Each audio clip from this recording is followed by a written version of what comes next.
The dining facility at Camp Pendleton hummed with the usual chaos of midday chow. Trays clattered, conversations overlapped, and somewhere near the back, a group of young Marines laughed too loudly at a joke only they understood.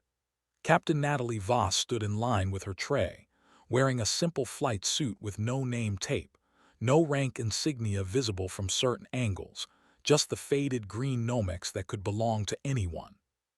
She'd flown in that morning from Coronado on a logistics bird, her presence at Pendleton unannounced, unnecessary to broadcast.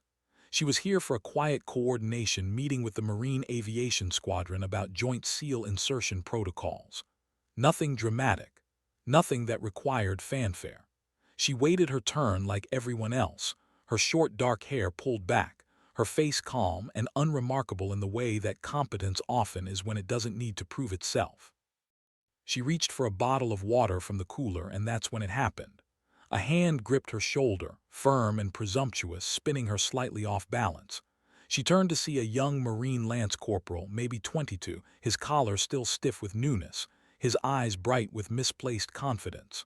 Behind him stood three of his friends, all watching with grins that suggested this was some kind of dare, some kind of game. The Lance Corporal's grip tightened.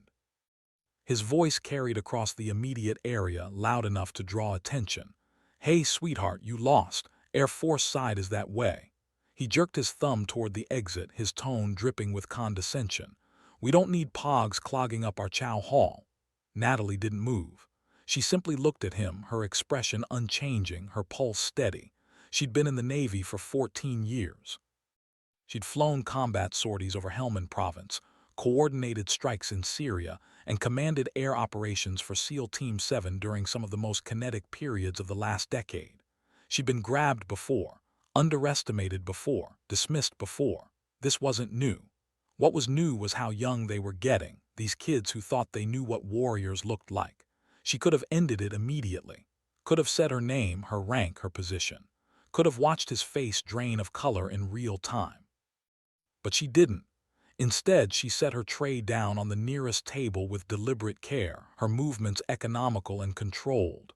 She straightened, meeting his eyes with a calm that made something flicker in his expression, some delayed instinct that maybe he'd miscalculated. "Do you know who I am?" she asked quietly. Her voice wasn't loud, but it carried.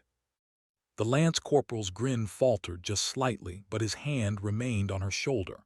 He glanced back at his friends, drawing confidence from their presence, from the audience they provided. "Don't really care, ma'am," he said, the honorific sarcastic, lazy. "You're in the wrong place, that's all that matters." Around them, conversations had started to die down. Heads turned. A staff sergeant 2 tables over lowered his fork slowly, his eyes narrowing as he took in the scene. A gunnery sergeant near the serving line stopped mid-step, his gaze locking onto Natalie's face with sudden recognition. Natalie didn't acknowledge them. Her focus remained entirely on the young Marine in front of her, on the hand still resting with foolish certainty on her shoulder. She reached up slowly and removed his hand with 2 fingers, setting it aside like discarded trash. "You should step back now," she said evenly, "before this becomes something you can't walk away from." The Lance Corporal's jaw tightened. His friends shifted uncomfortably behind him, their grins fading as the atmosphere changed, as the weight of attention settled over their group like a net. One of them, a private first class with a sunburned neck, leaned forward and whispered something urgent, but the Lance Corporal waved him off. "I don't take orders from Air Force pilots playing dress-up," he said, his voice rising defensively. "Especially not in a Marine chow hall." Natalie tilted her head slightly, the gesture almost curious. She could feel the tension building around them, could sense the staff sergeant rising from his table, could see the gunnery sergeant moving closer with purpose. But she held up one hand, a subtle gesture that froze both NCOs mid-approach. This was hers to handle. "I'm not Air Force," she said simply. The Lance Corporal blinked. "Navy, then, same difference." I command Naval Special Warfare Air Operations," Natalie continued, her tone unchanged, conversational almost. "I oversee all rotary and fixed-wing assets for SEAL team deployments across 3 theaters. I coordinate with Marine Aviation on joint insertion protocols. which is why I'm standing in your chow hall right now, eating the same food you are, waiting for a meeting with your commanding officer." She paused, letting the words settle. "My call sign is Nightfall. And you just grabbed the person responsible for every air asset that keeps SEALs alive when they're operating in your battle space." The silence that followed was absolute. The lance corporal's face transformed in stages: confusion, disbelief, dawning horror. His hand, which had been halfway to gesturing dismissively, dropped to his side like dead weight.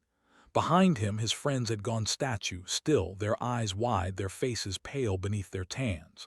The private first class who tried to warn him looked like he might be sick. Natalie didn't smile, didn't gloat. She simply picked up her tray again, her movements unhurried, and turned toward an empty table near the window.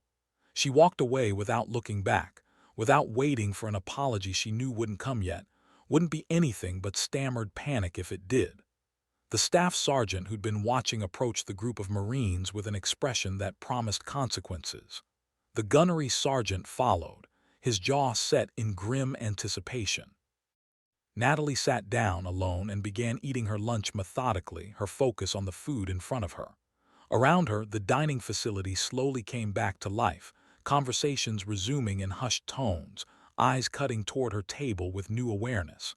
She knew what they were thinking, knew the stories that would spread before she finished her sandwich. She'd heard them before in different forms, in different places. Always the same arc: mockery to recognition to myth. It was exhausting, this constant need to prove her existence, to justify her presence in spaces that should have been neutral ground. But it was also familiar, a pattern she'd learned to navigate with the same precision she brought to flight operations. She finished her meal in silence, carried her tray to the return window, and walked out into the California sun.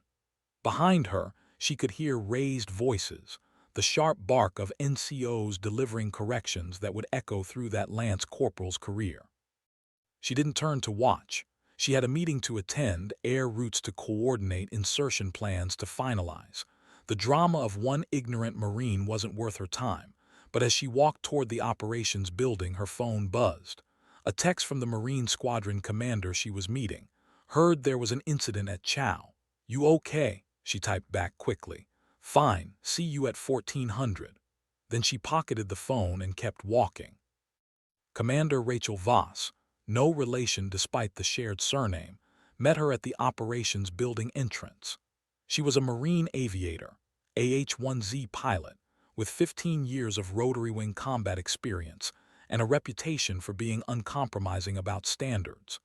She also had a sense of humor that bordered on dark and a friendship with Natalie that went back to their days at Pensacola, when they'd both been young lieutenants trying to prove they belonged. Rachel took one look at Natalie's expression and raised an eyebrow. "Already making friends, I see." Natalie shrugged. "Just the usual." They walked inside together, their boots echoing on the polished floor. The operations center was a controlled hive of activity: Marines tracking exercises, coordinating airspace, managing the endless logistics that kept a combat aviation squadron functional.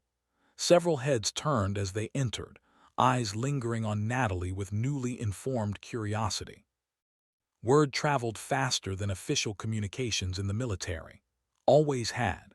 Rachel led her to a conference room tucked into the back of the building, away from the main floor noise. Inside, 3 other officers waited: 2 Marine Cobra pilots and a logistics officer responsible for coordinating fuel and munitions with external units. They all stood when Natalie entered, a gesture of respect that felt genuine rather than performative. She nodded to each of them, committing names and faces to memory, then took her seat at the head of the table. For the next 2 hours, they talked through scenarios. Natalie laid out the specific insertion profiles SEAL teams required for different mission types: fast rope insertions in contested airspace, low-altitude infiltration under night vision, emergency extraction under fire. She explained the coordination protocols between Navy MH-60s and Marine Cobras when they operated in overlapping zones, the communication frequencies they needed to share, the contingency plans for when things went wrong. Because they always went wrong eventually. Rachel challenged her on several points. not out of disagreement, but out of the institutional need to understand limitations and capabilities. What happens if your bird takes fire during insertion and needs immediate cover? How do we coordinate suppression without risking your crew? What's the fuel equation if we're pushing maximum range? Natalie answered each question with precision, pulling from operational experience rather than theoretical doctrine. They worked through 3 different tactical scenarios, mapping them on the large display screen that dominated one wall. Each scenario built in complexity. First, a simple insertion in permissive airspace, then a contested zone with air defense threats. Finally, a full combat extraction with multiple casualty evacuations under sustained enemy fire. By the third scenario, they were all leaning forward, fully engaged, the conversation less about coordination and more about problem solving, about finding the elegant solutions that kept people alive when chaos reigned. When they finally broke for coffee, Rachel pulled Natalie aside near the coffee station. "You know your reputation preceded you here," Rachel said quietly, pouring 2 cups without asking if Natalie wanted one. She knew she did. They had that kind of friendship. Natalie accepted the cup, wrapping both hands around its warmth despite the California heat outside. "I figured, word always spreads. It's not just about your rank or your position," Rachel continued. "They talk about you like you're some kind of legend. Nightfall, the pilot who coordinates missions nobody else wants to touch. The one who will fly into hell to pull teams out." Natalie stared into her coffee. The call sign had come during her 3rd deployment, after a particularly bad extraction in Helmand, where she'd brought her MH-60 into a hot landing zone at dusk. The light failing, enemy fire so thick it looked like tracers painting the sky. She'd held position for 4 minutes, rotors screaming, while SEALs loaded 3 wounded teammates and a high-value target who'd been compromised. 4 minutes that felt like hours. When she'd finally lifted off, one of the SEALs had keyed his radio and said simply, "Nightfall. When the light dies and the odds are impossible, she still comes." The name stuck. It followed her through promotions, through command assignments, through the quiet progression that took her from pilot to mission commander to the person responsible for an entire theater's worth of special operations air support. She'd never asked for it, never particularly liked it, but it was hers now, a weight she carried alongside everything else. "They also talk about today," Rachel added, her voice dropping further, "about some dumbass Lance Corporal grabbing you in the chow hall." Natalie sighed. Of course they did. It was handled. By you or by the NCOs who descended on him like the wrath of God. Rachel's expression was amused but also protective, the way old friends could be when they knew your history. Natalie had told Rachel things over the years that she'd never put in official reports, moments of frustration and exhaustion that came with being a woman in a world that still sometimes looked at her and saw an anomaly rather than an operator. "By everyone," Natalie admitted. "I walked away, they dealt with the fallout." "Good." Rachel sipped her coffee, her eyes distant for a moment. "You know, I've had my share of those moments too. Different circumstances, same underlying bullshit. Marine aviation likes to think it's more progressive than the infantry, and maybe it is, but we still get treated like curiosities sometimes, like we're here on a trial basis." Natalie nodded. She'd heard similar stories from every female pilot she knew, regardless of service branch or aircraft type. The details changed different bases, different units, different specific incidents, but the pattern remained constant. A presumption of incompetence until proven otherwise, and sometimes not even then. A sense that their presence required justification, explanation, defense. They returned to the conference room and finished the briefing. By the time they concluded, they'd established a comprehensive coordination framework that would streamline joint operations for the next 6 months. Natalie left copies of frequency lists, call sign rosters, and tactical playbooks. They scheduled a follow-up for the following month and agreed to run a joint exercise in 8 weeks to validate their procedures under realistic conditions. As Natalie gathered her materials, the logistics officer, a Marine captain named Torres, approached her hesitantly. "Ma'am, I just wanted to say, I've heard stories about some of your missions. What you did in Kandahar in 19, that extraction under fire. My brother was one of the SEALs you pulled out.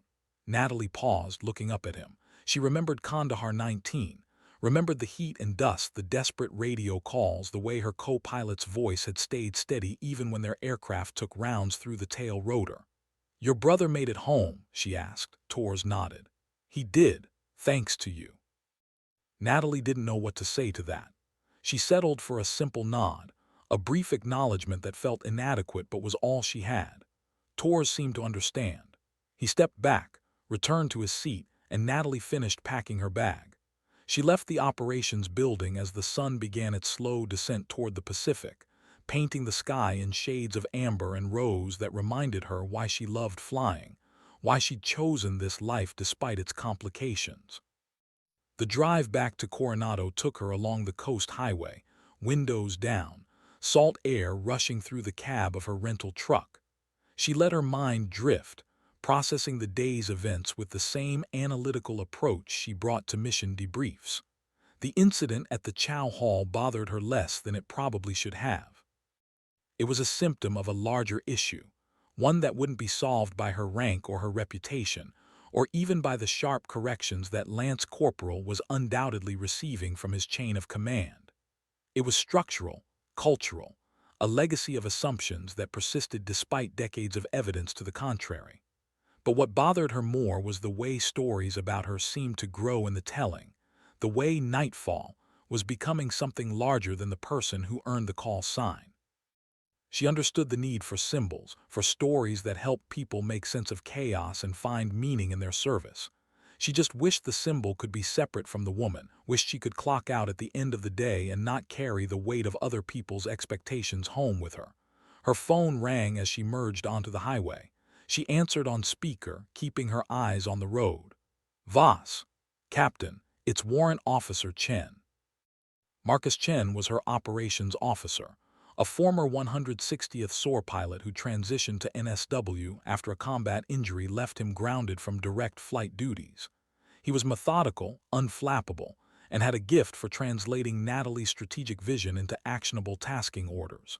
Chen, what's up? Just got a priority tasking from JSOC. They need air coordination for a joint exercise in 3 weeks, big multi-service event. Army Rangers, Marine Force Recon, and a SEAL element all playing in the same sandbox. They specifically requested you as the primary air coordinator. Natalie groaned quietly.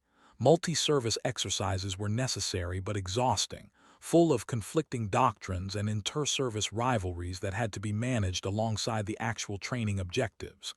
Do we have the assets available? We can make it work. I'll need to shuffle some maintenance schedules, but yeah, we can support it. The question is whether you want to take point or delegate to one of the junior mission commanders. Natalie considered. She had 3 junior commanders under her, all talented, all capable of handling complex coordination tasks. This would be good experience for them, a chance to build relationships across service lines and demonstrate their competence. But JSOC had asked for her specifically, which meant they wanted someone with the reputation and the authority to make real-time decisions that everyone would accept without question. I'll take it, she said. Send me the planning docs tonight. I'll review them this weekend and we can start building the air tasking order Monday.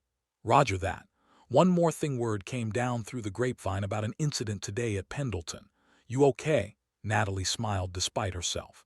The grapevine in special operations was faster and more comprehensive than any official communication network. I'm fine, Chen.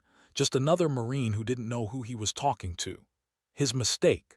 Chen's voice carried a hint of dry amusement. For what it's worth, the story making the rounds has you handling it with your usual grace.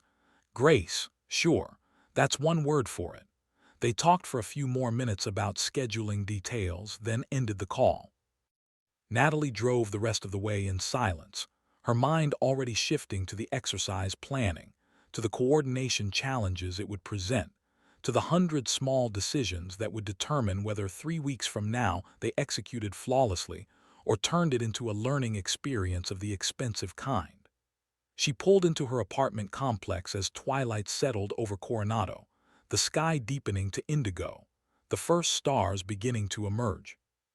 She sat in the truck for a moment after turning off the engine, letting the day's tension drain away, finding the center of calm that she relied on when everything else became noise. The apartment was dark when she entered, quiet except for the hum of the refrigerator and the distant sound of waves breaking on the shore 2 blocks away. She dropped her bag by the door, kicked off her boots, and poured herself a glass of water. Standing at the kitchen counter, drinking slowly, she thought about that Lance Corporal's face when he realized who she was. She'd seen that expression before, would probably see it again.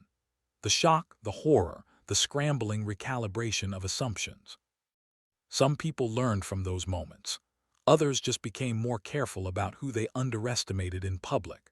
She didn't know which category he'd fall into, and ultimately it didn't matter.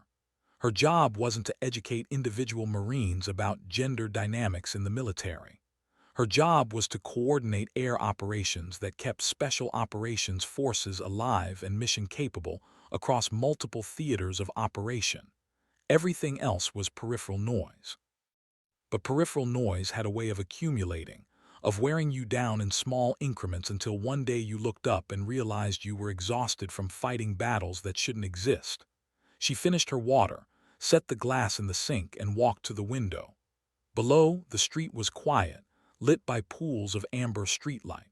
Somewhere in the distance, a helicopter passed overhead, its running lights blinking against the darkening sky.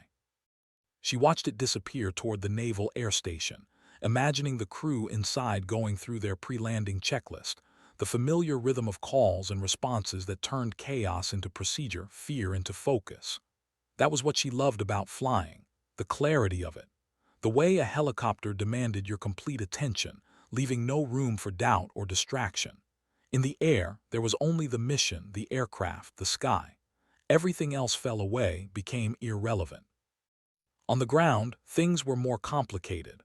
On the ground, you had to navigate politics and personalities, had to manage egos and expectations, had to constantly prove that you belonged in spaces that had been exclusively male for generations. On the ground, you were a symbol whether you wanted to be or not. Her phone buzzed with an email notification. She glanced at it. The exercise planning documents Chen had promised, already forwarded, already waiting for her attention. She'd review them tomorrow, she decided.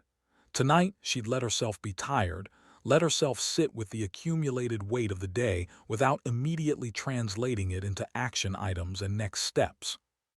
She changed into comfortable clothes, made a simple dinner, and settled onto the couch with a book she'd been trying to finish for 3 months. The words washed over her without quite sinking in, her mind still processing, still churning through the day's events despite her intention to rest. Eventually, she gave up on the book and just sat in the quiet darkness, listening to the waves, feeling the tension slowly unwind from her shoulders. This was the part they didn't show in the stories, she thought. The aftermath. The solitude. The ordinary moments of exhaustion and reflection that filled the spaces between the dramatic incidents that everyone wanted to hear about. This was the part where the legend dissolved back into the person, where nightfall became just Natalie Voss again, sitting alone in her apartment, trying to remember why she'd chosen this life, and finding the answer in the distant sound of helicopter rotors, and the memory of missions flown when the light was dying and the odds were impossible. She closed her eyes and let herself drift, not quite sleeping but not quite awake either, suspended in that liminal space where the day's events replayed themselves in fragments. The Lance Corporal's hand on her shoulder, Rachel's knowing expression, Tor's quiet gratitude, the planning session's productive focus. All of it wove together into the complicated tapestry of her career, each thread significant, each moment contributing to the larger pattern she couldn't quite see from her current vantage point. When she finally went to bed, hours later than she'd intended, she fell asleep quickly, her last conscious thought a reminder to herself that tomorrow would bring new challenges, new missions, new opportunities to prove her competence to people who should already know better but somehow didn't. And she would meet them the way she always had, with precision, with professionalism, and with the quiet confidence that came from knowing exactly who she was, regardless of whether anyone else did. The weekend passed in a blur of exercise planning and administrative tasks. Natalie reviewed the documents Chen had sent, identifying potential friction points and coordination gaps that would need attention before the exercise kicked off. The scope was ambitious, a simulated crisis response scenario requiring rapid deployment of 3 different special operations elements, all supported by a mixed fleet of rotary wing assets from Navy, Army, and Marine aviation units. The kind of exercise that looked good on paper but could easily dissolve into chaos if the coordination wasn't airtight. She spent Saturday afternoon on video calls with the other air coordinators, building rapport and establishing the communication protocols they'd need when things got kinetic. Sunday morning, she went for a long run along the beach, letting the physical exhaustion clear her mind, letting the rhythm of her footfalls and breathing replace the constant tactical analysis that dominated her professional life. By Sunday evening, she had a preliminary air tasking order drafted, a document that would evolve significantly over the next 3 weeks, but at least provided a framework everyone could work from. Monday morning arrived with the kind of crystalline clarity that made San Diego feel like a propaganda poster for military recruitment. Natalie drove to the Naval Air Station, cleared security, and made her way to the Special Warfare Compound tucked into the northeastern corner of the facility. The compound was deliberately understated, a collection of low buildings that could have been any military administrative facility except for the subtle indicators that marked it as something different. The armed guards at the inner perimeter, the complete absence of unit insignia or identifying markers, the controlled access points that funneled visitors through multiple security checkpoints. She badged through the final checkpoint and headed to her office, a space she'd occupied for the past 18 months since taking command of air operations. It was functional rather than comfortable. A desk, 2 monitors, a wall-mounted display screen, filing cabinets with combination locks, and a small conference table where she held planning sessions with her team. The walls were bare except for a single framed photograph of an MH-60 silhouetted against a sunset, a gift from her former squadron when she transferred to her current assignment. Marcus Chen was already at his desk when she arrived, coffee in hand, screens glowing with the overnight message traffic that accumulated whenever the world's time zones aligned to create operational needs. He looked up as she entered, his expression professionally neutral but his eyes carrying the hint of amusement that suggested he'd been following the weekend's gossip channels. "Morning, ma'am. Coffee's fresh." "You're a saint, Chen." She poured herself a cup from the machine in the corner, inhaling the steam, letting the caffeine anticipation wake her up before the actual caffeine kicked in. "What's the overnight look like?" "Quiet in our areas. The exercise planning is generating a lot of back and forth from the other services, mostly about airspace deconfliction and frequency management. I flagged the messages that need your direct response and put them in your priority folder." Natalie settled at her desk, logging into the secure network and pulling up the flagged messages. As Chen had indicated, most were standard coordination questions, the kind of thing that required her authority but not necessarily her strategic insight. She worked through them methodically, drafting responses that were concise and definitive, leaving no room for ambiguity or further debate. An hour into her message review, her desk phone rang. She answered without looking at the caller ID, her attention still split between the current message and the next one queued up. "Captain Voss." "Captain, this is Sergeant Major Hale, Camp Pendleton Base Operations." The voice was gravelly, formal, and carried the kind of authority that came from 3 decades of military service. "I'm calling regarding an incident that occurred in the dining facility last Thursday." Natalie sat back in her chair, her full attention now on the conversation. "I'm aware of the incident, Sergeant Major. It was handled at the time." "Yes, ma'am, it was. However, the Marine involved has requested permission to speak with you directly. It's not a requirement and you're under no obligation to take the meeting. But he's asked, and his chain of command believes it would be beneficial to his development as a Marine." Natalie closed her eyes briefly, parsing the diplomatic language. The Lance Corporal wanted to apologize, and his leadership wanted him to do it face to face, where it would hurt more and maybe, just maybe, actually sink in. She could refuse. It was well within her rights to decline, to let the administrative consequences play out without her direct involvement. But something in Hale's tone suggested this wasn't purely punitive, that there was a genuine attempt at correction and growth happening beneath the institutional response. "When and where?" she asked. "He can come to Coronado if that's easier for you, ma'am, or you're welcome to come to Pendleton if you have other business here. Your preference." Natalie checked her calendar. She had nothing that couldn't be moved, nothing more important than setting an example that the military she wanted to serve in was one where mistakes could be teaching moments rather than just career-ending events. "I'll come to Pendleton, Wednesday afternoon. Coordinate with his chain of command and let me know the time and location." "Roger that, ma'am. Thank you for agreeing to this." They ended the call and Natalie sat for a moment, staring at her monitors without seeing them. Chen appeared in her peripheral vision, leaning against the doorframe with his coffee cup. That sounded official. "The Lance Corporal from Thursday wants to apologize in person." "You said yes." Chen's tone was carefully neutral, neither approving nor disapproving, just seeking clarification. "I said yes." She turned to face him fully. "What would you have done?" Chen considered the question with the seriousness it deserved. He'd been in the military long enough to understand the complicated calculus of when to press advantages and when to extend grace.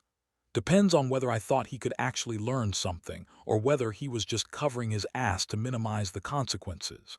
And, and I think you'll know within 30 seconds of talking to him which one it is." Chen smiled slightly. "You're better at reading people than you give yourself credit for." Natalie returned to her messages, but her mind kept circling back to Wednesday's meeting, to the question of what she'd say when faced with that young Marine's probably rehearsed apology. She'd been in the military long enough to hear every variation of "I'm sorry, I didn't take you seriously," from the genuinely contrite to the bitterly resentful. The words themselves meant less than the intent behind them, and that intent was often hard to discern beneath layers of institutional pressure and self-preservation. The week progressed with its usual rhythm of meetings, planning sessions, and coordination calls. The multi-service exercise planning consumed most of her time, each day revealing new complications that required creative solutions. Army Aviation had concerns about their Apache gunships operating in the same airspace as Marine Cobras, without clear engagement deconfliction procedures. The SEAL element wanted specific insertion profiles that pushed the limits of what Marine pilots were comfortable executing. The Rangers needed dedicated air coverage during their infiltration phase, but couldn't give specific timing because the scenario design was still being finalized. Natalie worked through each issue with patience born of experience, finding compromises that satisfied mission requirements without demanding any single unit compromise their standards. She ran multiple simulation exercises using desktop planning tools, stress-testing coordination procedures against various failure modes, lost communications, aircraft mechanical issues, weather deterioration, unexpected enemy contact. Each simulation revealed gaps that needed addressing, assumptions that needed challenging, backup plans that needed refining. By Tuesday evening, she had a draft coordination order that all three services had signed off on, a minor miracle of bureaucratic achievement that Chen celebrated by ordering pizza for the entire office. They ate surrounded by deployment maps and frequency charts, talking through the remaining edge cases with the easy camaraderie of people who'd worked together long enough to develop a shared operational language. Wednesday morning arrived cold and foggy, the marine layer so thick that Natalie drove to Pendleton with her headlights on until she was 10 miles inland. The fog burned off by mid-morning, replaced by the harsh brightness that characterized Southern California's interior regions, all browns and muted greens against a sky scrubbed clean of moisture. She arrived at Pendleton's base operations building at 13:30, early enough to demonstrate respect for the appointment, but not so early as to seem anxious. Sergeant Major Hale met her at the entrance, a squared-away Marine in his late 40s with close-cropped gray hair and eyes that had seen enough of the military's darkness and light to judge character quickly and accurately. "Captain Voss, thank you for making the trip." They shook hands and Hale led her through the building to a small conference room that had been reserved for the meeting. Inside, standing at attention in his service uniform, was Lance Corporal David Reeves. He was exactly as she remembered, young, sandy-haired, with a face that still carried traces of adolescent uncertainty beneath the forced military bearing. Next to him stood a staff sergeant she didn't recognize, presumably Reeves's immediate supervisor, there to ensure proper conduct and bear witness. Natalie entered and the staff sergeant called the room to attention. She waved them at ease immediately, not interested in prolonging the formality. "Sit," she said simply, taking a chair across the conference table from Reeves. She set her cover on the table, folded her hands, and waited. Reeves sat, his posture rigid, his hands gripping his knees under the table. He looked terrified, which was appropriate, but also young in a way that made Natalie feel the weight of her 14 years in service. She'd been his age once, had made her own share of mistakes born of ignorance and assumption. She waited, letting the silence stretch, giving him the opportunity to lead this conversation since he'd requested it. Finally, Reeves cleared his throat. "Ma'am, I asked to speak with you because I owe you an apology. What I did last Thursday was wrong. Completely wrong. I grabbed you without knowing who you were, I spoke to you disrespectfully, and I made assumptions about your presence and your capabilities that were." He paused, searching for words. "That were inexcusable. There's no justification for what I did. I'm sorry." Natalie studied him, measuring the words against the delivery, the way Chen had suggested. His fear was obvious, but beneath it she detected something else. Genuine shame. Not just embarrassment at being caught, but actual recognition that he'd failed some internal standard he held for himself. "Do you understand why what you did was wrong?" she asked quietly. "Yes, ma'am." Reeves's voice was steady despite his obvious nervousness. "I disrespected a superior officer and made assumptions based on gender. I treated you like you didn't belong in a space where you had more right to be than I did." "That's part of it," Natalie acknowledged. "But there's something deeper. You didn't just disrespect an officer, you disrespected a fellow service member." "My rank matters, my position matters, but what should matter more is that we both took the same oath. We both volunteered to serve. We're on the same team working toward the same mission. And you forgot that because I didn't look like what you expected a warrior to look like." Reeves nodded, his jaw tight. "Yes, ma'am, I did."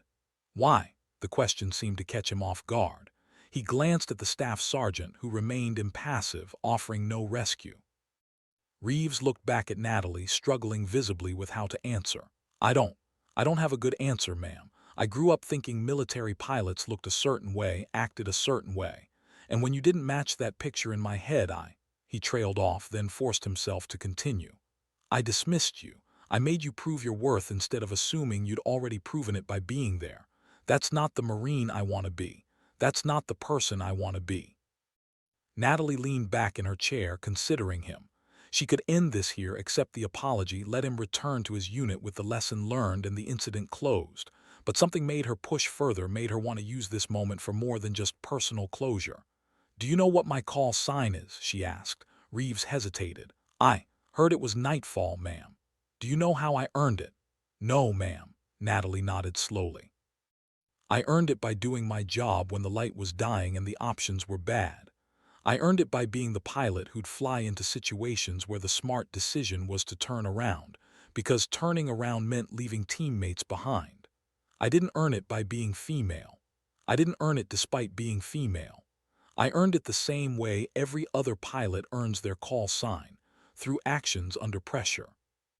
She paused, making sure he was following. "That's what you need to understand. Every woman in this military has had to prove herself 100 times over, not because we're less capable, but because people make the same assumption you made. They see our gender first and our competence second, if at all. We don't get the benefit of the doubt that our male counterparts receive automatically." We have to earn it over and over again in every new unit with every new deployment, sometimes with every new mission. Reeves's face had gone pale, but he held her gaze. To his credit, he didn't look away, didn't make excuses. "I understand, ma'am." "I hope you do," Natalie said. "Because here's the thing, you're young. You're going to make mistakes. That's part of learning, part of growing into the Marine you want to become. But this particular mistake, this assumption that gender determines capability, is one you cannot afford to make again. Not if you want to be an effective leader. Not if you want to build teams that use every available talent. Not if you want to serve in a military that's actually as good as it claims to be." She leaned forward, her voice dropping but carrying more intensity. "Some of the best Marines I know are women. Some of the best pilots I've flown with are women. Some of the most competent operators in special operations are women, and every single one of them has had to deal with someone like you, someone who looked at them and made a judgment based on irrelevant criteria. You have the chance now to be different, to be better. Don't waste it." The conference room was silent except for the hum of the air conditioning. Reeves sat perfectly still, processing her words, his expression cycling through several emotions before settling on something that looked like determination mixed with residual shame. Finally, he spoke. "Ma'am, can I ask you something?" "Go ahead." "How do I? How do I make sure I don't make this mistake again? How do I fix this in myself?" It was, Natalie realized, exactly the right question. Not how do I make you forgive me, not how do I minimize the consequences, but how do I actually change? That suggested genuine self-reflection, genuine desire for growth. "You pay attention," she said simply. "You notice when you're making assumptions about people based on surface characteristics. You catch yourself before you act on those assumptions. You actively look for evidence that contradicts your preconceptions.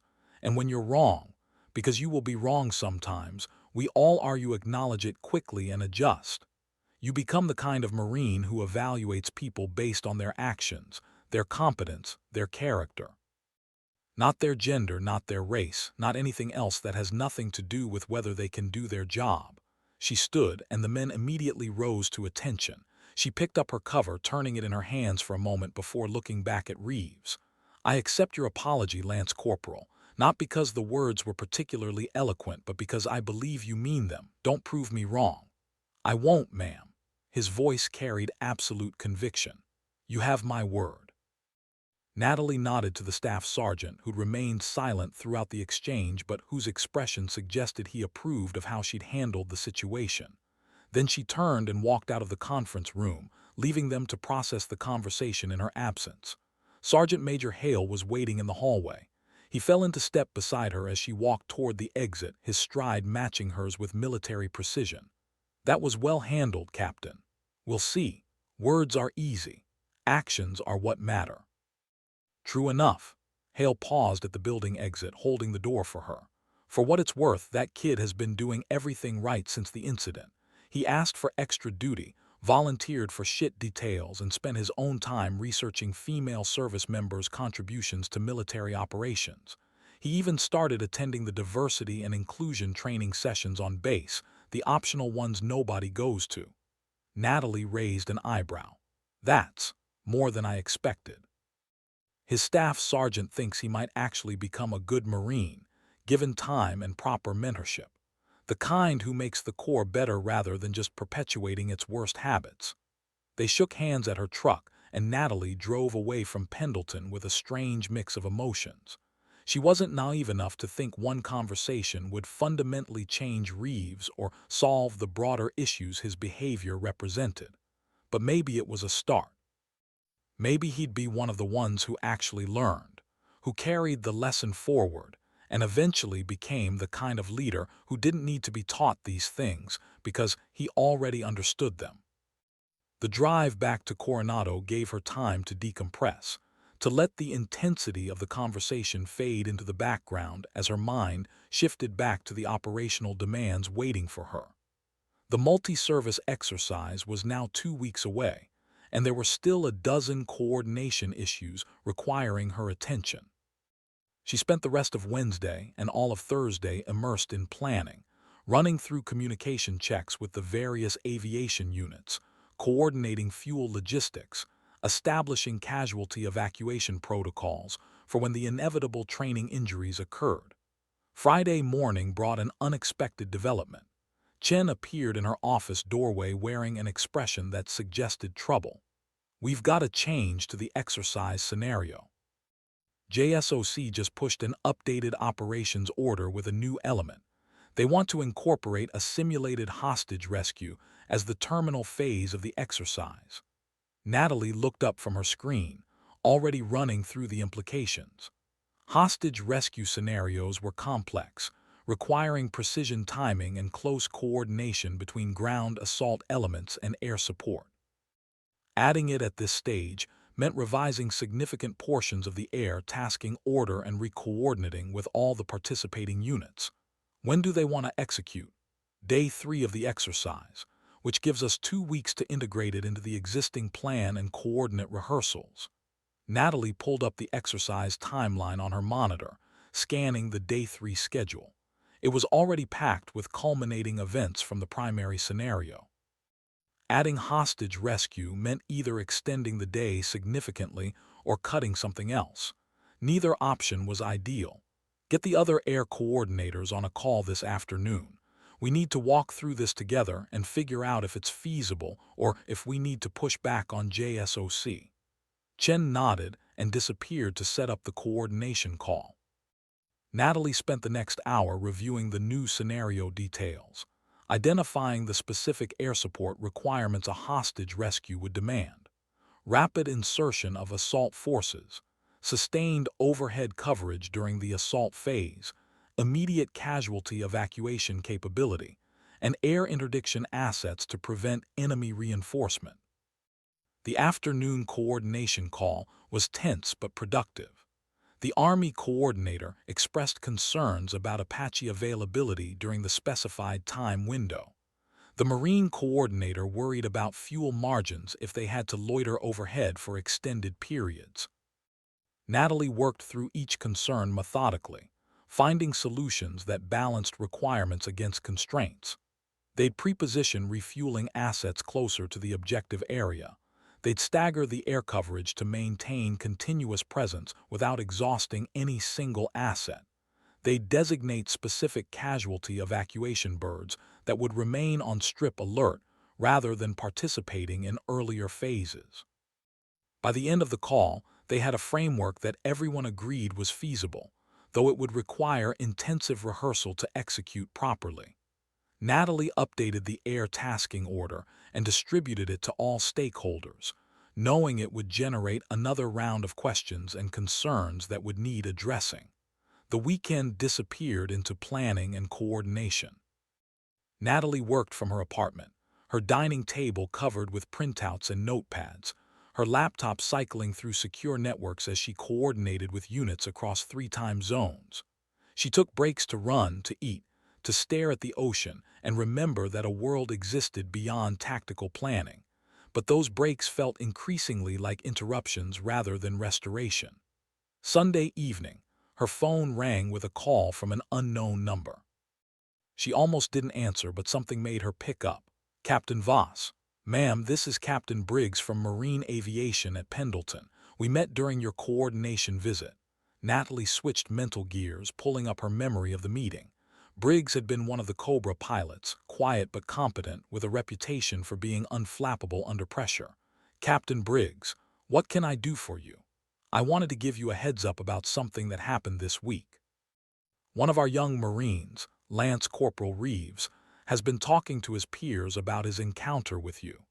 But instead of making excuses or playing the victim, he's been using it as a teaching moment, explaining what he did wrong and why it matters. He started what he's calling a check yourself campaign in his platoon, encouraging people to examine their own biases." Natalie sat down slowly, processing this unexpected development. "That's not what I expected to hear." "Yeah, well, it's not what we expected either, but it seems like your conversation with him actually landed. His staff sergeant thinks it might be having a real impact, at least within his immediate peer group." "That's good to hear," Natalie said carefully. "Thank you for letting me know." There's one more thing, Briggs continued. Reeves asked if there was any way he could observe some of your operations, not to be intrusive, just to see what you actually do, to understand the scope of it. I told him I'd ask, but I'm not optimistic about the answer given security considerations. Natalie thought about it. Normally, she'd refuse such a request immediately. Her operations involved classified planning and sensitive coordination that couldn't be shared with random Marines who'd recently insulted her. But something about the request intrigued her, the idea that genuine curiosity and desire to learn might be replacing ignorance and assumption. Tell him I'll consider it. No promises, but I'll think about whether there's a way to make it work within security constraints. Roger that, ma'am. I'll pass it along. They ended the call and Natalie sat in the gathering darkness, wondering if she just made a smart decision or a foolishly idealistic one. Chen would probably tell her she was being too generous, that Reeves had made his bed and should lie in it. But she'd seen too many young service members written off after single mistakes, denied the opportunity to grow and improve because the institution preferred punishment to development. If Reeves was genuinely trying to change, genuinely trying to become better, maybe she could facilitate that in some small way. She made a note to discuss it with Chen on Monday, to see if there was a security-appropriate way to give Reeves some visibility into what naval special warfare air operations actually entailed.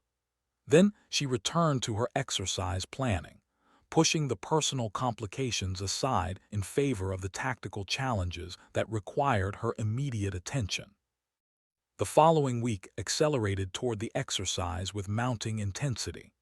Daily coordination calls, rehearsal schedules, logistics confirmations, contingency planning for the dozen things that would inevitably go wrong despite their best preparations. Natalie spent hours on the phone with pilots she'd never met, establishing rapport and building trust through professional competence and clear communication. She flew observation missions in borrowed aircraft, familiarizing herself with the terrain where they'd be operating, identifying natural hazards and opportunities that wouldn't be obvious from maps and satellite imagery. On Tuesday, she took Chen up on his standing offer to review the situation with Reeves. They sat in her office after hours, the building quiet around them, and talked through the options. Security-wise, we could bring him in for an overview briefing, Chen suggested. Nothing classified, just a general explanation of how we coordinate air operations for special warfare. Let him see the operations center, meet some of the team, understand the complexity without giving him access to anything sensitive. Would that satisfy his request? Probably depends on what he's actually looking for. If he genuinely wants to understand what you do and why it matters, then yes, that would give him useful context. If he's looking for something more specific or hopping to watch actual mission planning, Chen shrugged, then we'd have to disappoint him, Natalie considered. The suggestion made sense, provided a middle ground between complete refusal and inappropriate access. Set it up for next week, after the exercise concludes. That gives us time to prepare an appropriate briefing and ensures we're not distracted by operational demands. Chen made a note. I'll coordinate with his chain of command and get it on the schedule. They moved on to exercise planning, but the Reeves situation lingered in Natalie's mind as one of those peripheral complications that military life constantly generated, human factors intersecting with operational requirements in ways that demanded attention even when you didn't have bandwidth for them. Wednesday brought another unexpected development. Natalie was mid-planning session with her team when her phone rang with a call from Commander Rachel Voss at Pendleton. She stepped into the hallway to take it. "Rachel, what's going on? I need your advice on something that's not really my business but feels like it might become relevant." Rachel's tone was carefully neutral. "We've got some scuttlebutt floating around the squadron about this young Marine who grabbed you, about how he's apparently become some kind of crusader for examining bias in the ranks." Natalie sighed. "I've heard similar things. Well, it's starting to generate some backlash. There's a contingent of Marines who think he's overreacting, that he's making a big deal out of nothing, that the whole situation was blown out of proportion.